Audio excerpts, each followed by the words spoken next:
marami ang nagtatanong kasi, eto ba si Bato ay wanted na? Kahit ako curious ako eh. Kung wanted na eh. Pero sa tingin ko, magiging wanted na. Oo. No, kasi ah, talagang lumayas siya eh, di ba mga kababayan? Tumakas siya literal. Kasi alam naman natin na valid lahat ng ipinasa ng ICC. At yan ay nakasad na po no sa ating saligang batas na ang bawat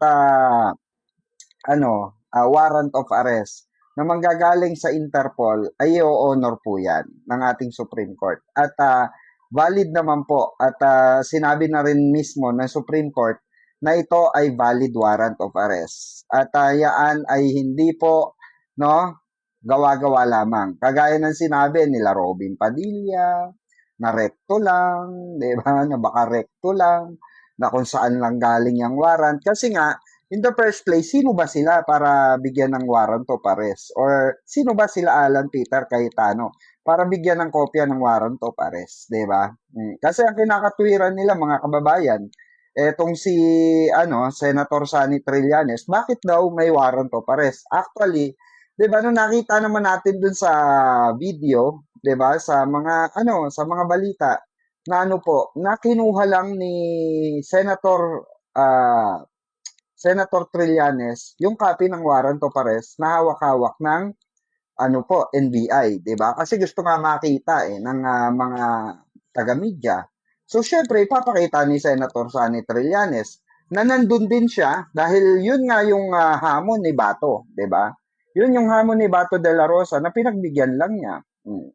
Kaya nga sabi niya kay Marcoleta, kung hahamunin ako ni Marcoleta na pumunta ako ng Senado para batukan ko rin siya, para batukan siya, kakasahan din ni Sentry, di ba? Ang tanong, papayag kaya si Marcobeta, di ba? Diyos ko, itsura pa lang bahag na buntot, di ba? Itsura pa lang ni matandang Marcoleta bahag na buntot di ba? Oh, puro lang, ngal-ngal lang ng ngal-ngal. Oh. Pero pag malamang pagka sinapak mo yung ospital agad Sentry, no? Pagka binatukan mo yun, baka high blood. So, well, anyway, mga kababayan, no? Balik tayo dito sa usapin. So, eto nga ang Paconsuelo de Bobo ng mga kampo ni Bato de la Rosa. Siyempre, kanya-kanya ng kanya-kanya ng alibayan, kagaya ni Robin. Pero mamaya, talakayin natin yan kay Robin. Okay, so eto muna tayo kay Bato de la Rosa. Kasi tinanong dito sa naganap na press briefing sa Palace, tinanong si Yussi Claire, okay? Regarding kay Bato. Ito, pakinggan natin to, ha? Wala siyang utos na arrestuhin si Senator Bato. Ganun pa rin po ba ang utos niya, despite the position of the OSG, that Senator Bato is a fugitive? Kung ano po ang dapat na gawin, nagsalita na po ang DOJ, sa ngayon, dahil meron po tayong hinihintay na desisyon mula sa Supreme Court, at iginagalang po ng Pangulo at ng Administrasyon ang nakabingbing kaso sa Supreme Court. Ngunit, hindi kailangang tumakas palabas ng bansa si Senator Bato de la Rosa. Correct. Kapag siya ay nagtangka, ay na rin sa DOJ, na ay huhulihin. Correct. So kung yun po ang posisyon ng Pangulo last week, pwede po ito magbago depende sa magiging development sa pending na petisyon sa Supreme Court. Opo. Pangalawang tanong ko lang po, as President and as a former member of the Senate, may nabanggit po ba ang Pangulo sa inyo on what he thinks, how he feels about what's happening in the Senate presently? Ayan mga kababayan, ha? So, syempre, aantayin pa yung resolution, no, kung dadakpiin si Bato de la Rosa, diba? At yun nga, hindi siya pwedeng kasi decline na yung TRO niya, diba? Decline na yung resolution, yung appeal ni Bato na harangin ng kanyang warrant of arrest, na decline na po yan. So, sinabi na rin ng Supreme Court na valid yung warrant of arrest laban sa kanya. So, ang na lang dito is kung kailan lalabas mismo sa Supreme Court yung pinakang decision ng kaso na to, 'di ba? Na sinasabi nga dito ni Jose Claire Castro. Pero sabi mismo ng DOJ, hindi siya pwede tumakas. Kasi pag tumakas siya or lumabas siya ng bansa, automatic yan, magiging wanted na siya. Oo. Sana nga, no, tumakas si Bato, no, palabas ng bansa. Para naman, 'di ba? Nasa exciting part tayo ng tukhaman. Nakatawa lang ako dito, mga kababayan. Kasi, ang tatapang nung una no? Ang tatapang nung una. Tapos, nung sila na yung uhulihin, napaka takot, no? Tago na ng tago, mga kababayan. Yan yung sinasabi natin. Na itong mga taong ito ay gusto lang sa ngaw-ngaw talaga. Kagaya nila Robin Padilla. Nung nasa sakote na si Robin Padilla, di ba sabi niya sa kanyang post, anong sabi niya? Ang sabi niya, sumabay lang daw, umangkas lang daw sa kanya si Bato de la Rosa. Natural daw, kumpare sila, kaibigan sila, sinabay niya, pero binabaraw niya sa Makati. Diba? Yung palang naalibay na yun, sablay ka na ron eh. Alam mong merong kaso, at merong warrant to pare si Bato de la Rosa at na-decline na nga yung PRO niya, 'di ba? Yung request niya. Inano mo pa rin, 'di ba? Ibig sabihin, gusto mo talaga siya itakas. Kasi nga nakaano siya bakit po natin nasabing tumakas siya? Tumakas po siya sa okay, sinabi po yan ni Alan Peter Cayetano na na siya ay nasa under custody ng Senate. Ang NBI, 'di ba, dahil pro-protectionan nga raw ng Senate. Kaso, sabi mismo nung asawa ni Bato na pasensya daw kung tumakas, nag-escape yung kanyang asawa. Dahil ayaw na daw ni Bato, di umanong madamay itong sila Alan Peter Cayetano at ang ibang senador, 'di ba, sa mayorya. Ang mali lang dito, mga kababayan, obvious na alam mo sa sarili mo na merong valid yung warrant of arrest laban sa'yo. Ang mali lang doon is hindi ka nagpaka-bayani sa sarili mo. Or hindi ka nagpakabayani kay Digongyo. Kasi masakit sa part talaga ni Digong to mga kababayan. Para ang gustong palabasin ni Bato de la Rosa, bahala ka na dyan, tatay. Biruin nyo, iniisip ni Bato de la Rosa na diba? Dahil sa mahal nga pamasahe. Bakit ka sumunod kay Digong? Diba? Bakit mo sinunod si Digong? Alam nyo naman na meron tayong international court na pwedeng pagdalahan niyang diba? Yang kaso nyo sa ICC, diba? Yung war on drugs na yan. Malas nyo lang, si Senator Sonny Trillanes, ang nakalaban nyo. Ibang klase, no? Si Sentry. Si Sentry siya yung tipo na hindi na kailangan ng maging senador, hindi na kailangan na magkaroon ng kapangyarihan para lang makatulong sa kapwa-tao, para lang makatulong sa mga nangangailangan. Siyempre kailangan ng hustisya ng mga nadamay sa EJK, mga 13, 11, 5 taon. So nakakaawa. Dusa rin si Batoron at si Bongo. May si Bongo, kaliwang kamay si kumbaga, kung ano yung sabihin ng kanang kamay, nila, head nila, tapos mapupunta sa kaliwang kamay, sasabihin ng nila ang form of nila, di ba? Yung kumbaga yung form of arrangement naman manggagaling sa taas o pababa, papunta kay Bato. So although alam naman natin na dahil nga si Digong ang nakaupo, well, kapartido mo yan Dati ka na rin naman bata ni Digong. So pangatawanan mo na yan. Di ba? Ikaw na nga mismo nagsasabi, Bato, made my day, di ba? Puro ka ICC. Kagaya ng tatay mong karton, di ba? Sinabi niya na na si Duterte sabi ni Duterte ang ICC ang tagal daw mag-imbestiga. Di dapat ganun ka din. Nung hinamon ni Duterte ang ICC, sumama siya, di ba? Pinalagan siya ng ICC. Ngayon, ikaw pinapalagan ng tatago din niya, mga kababayan. Sure na sure ako dyan, magtatago yan, mga yan. Kasi bakit po? Talaga namang mabubulok talaga sila. Imagine, di ba? Ilang taon di ba? So masakit talaga sa part nila. Yun nga lang, tulongges sila habang buhay na silang, kung sakali man magtago sila, habang buhay silang tutugisin ng batas, di ba? Tutugisin ng Interpol. Kasi ang Interpol, lalo na pag pumasok sila sa mga ibang bansa, kahit pumasok sila sa iba't ibang bansa, pag nakita sila ng Interpol, CIA lang yan. Pag yan lumapit na sa CIA, kahit cellphone nila, kayang i-detect. Diba? Kayang-kaya nang i-detect yan. So, lahat yan mga kababayan, sigurado yan. Walang takas yan. Lahat yan makukulong mga kababayan. Lahat yan may pagkakasala na yan makukulong. Tuloy natin to. Sa inyo, what he thinks, how he feels about what's happening in the Senate presently. Sa ngayon po, ang alam po natin sa Pangulo ay kailangan lang ipatupad kung ano ang nasa batas. Tama. Hindi kailangan na ang bawat isa ay sariling pagyaman ang gawin. Hindi ang iilang interes ang dapat pagyamanin. Kundi dapat tumugon kung ano ang sinasabi ng konstitusyon, patupad kung ano sinasabi ng batas. Did you hear him express, I don't know, galit ho ba siya? Dismayado siya? Nalulungkot siya sa nangyayari sa Senado ngayon? Sa huling pangyayari, patungkol dun sa di umano na pagtakas at pagkawala kahit na may protective custody ang Senado, nakakadismaya naman talaga. Correct.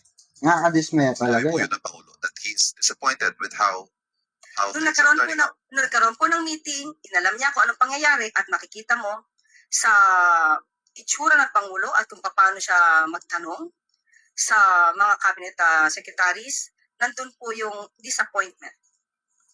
Oo, Hindi nakaka-disappoint sa talaga yun kundi mga sa pangyayari kababayan. sa Senado. Follow-up question mula kay Katrina Domingo, ABS-CBN. Ma'am, yung tanong ng marami ngayon, I would like to direct to the President, kung hindi ka pagalit, bakit? Kung hindi ka pagalit, bakit? Yes, with the performance of the arrest, because this is not the first time that the Philippines tried to serve an arrest warrant from the ICC. The public has been comparing the performance of former PNP Chief Torre compared to the failure of the NBI to serve the arrest warrant against De La Rosa. Bakit po hindi na-hold accountable kung sino mang ahensya yun pong nagkulang para maipatupad yung pagsaserve ng arrest warrant? Correct po natin to. There was no failure on the part of the NBI agents. Hinarang sila. But was it right for the NBI to succumb to the authority of the Senate na ilagay under, na ipahinto o ipahalt o isuspend yung pagsaserve ng arrest warrant while he is under protective custody? The question is, was the Senate correct in interfering with the service of the warrant of arrest? But was it right for the NBI to actually adhere to that demand of the Senate kung wala naman pong legal basis according to some analysts? Dito makikita nyo kung sino ang may respeto sa isang institusyon at Correct. sino ang hindi rumispeto sa batas. Correct. Which is, ang gustong sabihin common sense naman, di ba? So, nagtatanong. Obvious naman yung sagot. Siyempre, gusto nila marinig yung sagot ng Pangulo, sagot ni Yusek Claire. Obvious naman na sila Alan Peter Cayetano at sila lahat ng mayorya, sila ang bastos sa batas. Kasi bakit? Alam niyo po ba kung bakit ganun na lamang ang pagprotekta nila or pagbaluktot nila sa katotohanan? Kasi lahat yan pwede mangyari rin sa kanila yan. Oo, kaya natatakot sila na baka dumating sa punto na pagka hindi na kaya, no? Yung kaso nila rito dalhin sa ICC, may tendency mangyari sa kanila yan. Pero suntok sa buwan diba? Suntok sa buwan. Yung eto kasing war on drugs mga kababayan, matindi ito. Okay, matinding kaso ito. Okay? Matindi ang pagdurusa na rito, no, na pagdurusa ng mga tao na nadamay rito, especially yung pamilya, 'di ba? So, kaya ito ay itinaas or ibinigay yung kaso na ito sa ICC ni Senator Sonny Trillanes. Pinaubaya nila sa ICC. Dahil alam nila dito sa Pilipinas, during that time si Digong kasi ang presidente. At nag-file nga siya ng case sa DOJ, diba? Supreme Court, sa DOJ, saka sa, ano, nga, ombudsman. Kaso, ang problema, wala nangyari, diba? Nabasura lang din. So, eto yon mga kababayan, no, yung sinasabi ni Yussi Claire Castro, na sino ba ang nambastos? Ang NBI naman, di ba? Di naman nambastos eh. Inarangan si Bato. Sinerve yung warrant. O anong ginawa? Tumakbo. Nagtatatakbo. Di ba? Ang tulin ng takbo sa Senate. O. Kaso ang problema, mga kababayan, ang Senate mismo, di ba? Gumawa sila ng kapamaraanan para maprotektahan si Bato de la Rosa. Well, karapatan naman yun ni Bato de la Rosa. Oo, nasa institusyon naman nila yan. Kaso, ang problema, mga kababayan, no? Instead na i-hold nila si Bato de la Rosa habang dinidinggin yung kaso niya sa Supreme Court, di ba? Yung kanyang, gustong mangyari na kesyo idaan daw sa tamang proseso, hindi na niya inantay. Diba? Kasi meron lang siya 3 days eh. Binigyan lang siya ng 3 days para magsumite. Okay? Pero, na-decline na yung TRO niya. Doon pa lang, alam na niya wala siyang laban. Okay? Made-decline lahat ng, final niya na request laban sa kanyang warrant of arrest galing sa ICC. Diba? So, dito mo makikita na kung gaano kabulok ang sistema. Dito nyo makikita talaga. Imagine ninyo, paano pa kung paano pa kung local court yan? Tingin nyo ba susundin niya nila? Hindi rin. Kasi nga, takot makulong yung mga yan eh. Takot makulong. Diba? Hindi yung kagaya nila De Lima, nila Trillanes, diba? Na handang magpakulong. Diba? O, nakita nyo naman, nakalaya. Kasi bakit? Mabasura yung kaso, hindi tama. Or hindi, diba? Hindi sapat ang mga ebidensya nila. Gusto lang nila kasuhan. Gusto lang nila ng drama. Gusto lang nila ng ingay. Eto kasing kaila Bato de la Rosa, mga kababayan. Kaila, Digong. Ito, nasa realidad sila dito nung panahon na ginawa nila to. At matindi ang, nila. Diba? Nilabag nilang batas under humanity. Diba? So, dapat lang talagang harapin ni Bato yan. At regarding nga dito, kung sinong may sala sa or sinong unang nambastos, syempre ang Senado, di ba? Hydrate skin with no redness. Selenax Noni Ampoule. Repair and hydrate and wash. Patuloy natin. Peto sa batas. Tama. Sunod na tanong mula kay Hannah Sancho, DZAR. Hi, ma'am. Yung nangyari po sa Senate po, with all yung tawag ni Senator Aimee, Senate siege, do we may reaction po ba yung Pangulo given na naging senador siya? Kung makakonsider niya ba na desecration ng institution yung nangyari po? Senate siege. Was it under attack? It was not. Correct. The Senate was not under attack. Tama. You can see that from the news. Not only from the statements of the NBI and PNP. It was only the statement made by Senator Alan Cayetano. So Correct. as far as we are concerned, as far as the government is concerned, Senate was never under attack. Correct. This is Correct. Kasi ito si Aimee, rin to no? Boplax din talaga eh. Reyna ng fake news, no, mga kababayan? Oy, Aimee, mahiya ka naman. Diba? Grabe na yung kahihiyan na binigay mo sa Marcos. Diba? Oo, walang Marcos na fake news. Kaya nagtata kami, paano ka naging Marcos? Di kaya totoo yung chismis, ampung ka lang. Di ba mga kababayan, ang layo ng ugali eh. No? Sa mga ibang Marcos. Di ba siya lang yung natatangi. Ibang-iba. Itsura. Di ba? Lahat eh. Pati yung ugali, lahat. Magkaiba. Di ba? Under siege. Ibig sabihin na, under attack. Hindi. Walang ganun. Pasimuno nga lang ni Alan Peter Cayetano yung was under attack, ngayon napahiya siya. Diba? Grabe no, ang kakapal ng mukha nitong mga senador na ito, especially ito si Pia Cayetano, Alan Peter, si Amy, 'di ba? Marcoleta, ito si Robin Padilla. 'Di ba? Ang kakapal ng mukha. Ang kakapal ng mukha. Alam niyo kung bakit ang kakapal ng mukha? 'Di ba? Nagtatrabaho sila para sa bansa, para sa bayan ng Pilipino. Pero pagka, 'di ba, pagka election ano niyo no, maririnig niyo sa mga bunganga.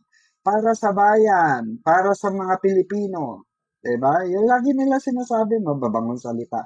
Pero pag yan nakaupo na sila, puro katarantaduhan lang ginagawa. Si tulad ni Robin. 'Di ba? May nagawa ba? I mean, may nagawa ba sa Pilipinas yan? Tao na eh. Sa Senado nga lang wala nagawa eh. Sa Pilipinas pa kaya, 'di ba? Yung para sa mahihirap na nga lang na magpasa ng bill para sabi niya para sa mahirap, 'di ba? Oo. Alam niyo pinapasa niyang bill ngayon? Tanggalin ang English subject. 'Di ba? Dahil hindi niya alam ang English, di siya makaintindi ng English, putay na dadamay tayo sa katangahan niya. 'Di ba? Sa kabobohan niya, 'di ba? Kawalang utak niya, idadamay tayo mga kababayan. Di namin kahalanan, Robin, kung tanga ka, do. Kung lumaki kang mangmang sa English, hindi namin problema yun. Problema mo yun, di ba? Pero wag mo idama yung mga anak namin sa katangahan mo. Yung mga anak namin, kailangan nila matuto mag-English at kailangan nila English subject. Kung ikaw hindi mo kailangan ng English subject, putang ina mo, hindi umalis ka rito. 'Di ba? Iwanan mo yan DepEd na yan. 'Di ba? Yung na yan, trabaho na yan. Kasi walang kwenta yung ipapatupad mong batas or isusumite mong batas diyan sa Senado, 'di ba? Tanga lang no. Pinapakita talaga nito ni Binoy na kung gaano sila katanga. Kung gaano kabobo yung kanilang partido. Di ba mga kababayan? Kaya no wonder makakasuhan kayo. Tulad ni Marcoleta na makakasuhan. Yan yung sinasabi, masyado kasi kayong bida-bida. Hindi nyo alam, meron kayong kakaharaping kaso o plunder case. Kasi bakit? Hindi siya nagano ng sumite ng salin niya. May nagano sa kanya, nag-donate sa kanya milyong piso galing sa mga kontraktor. Galing sa mga kontraktor Hindi niya nilagay sa salin niya. Chis Escudero, ganun din. Marami sila actually so mas maganda managot ang dapat managot. 'Di ba? Kaya nga sabi natin kung sa tingin nila merong pagkakasala si Pangulong Bongbong Marcos, pa-impeach nila. Nagpa-impeach na sila, 'di ba? Nagpa-impeach na sila. May nangyari ba? Wala. Kasi bakit? Wala may pakitang ebidensya Wala may latag na ebidensya. Puro chismis lang. Wala talaga magagawa, di ba? Pero itong kaso nila Marcoleta, nila Robin Padilla, nila Bongo, Bato de la Rosa, yan lahat legit yan. At meron pang iba. Si Jingay Estrada pa pala. Itong di ba? Tawag dito, Flander King. No, grabe, no? Tapos binoboto pa nun, ewan ko ba? Ang dami syunga-syunga talaga pagdating sa pagboto, no? Binoboto pa, alam na ngamot nga na ako, binoboto pa, no?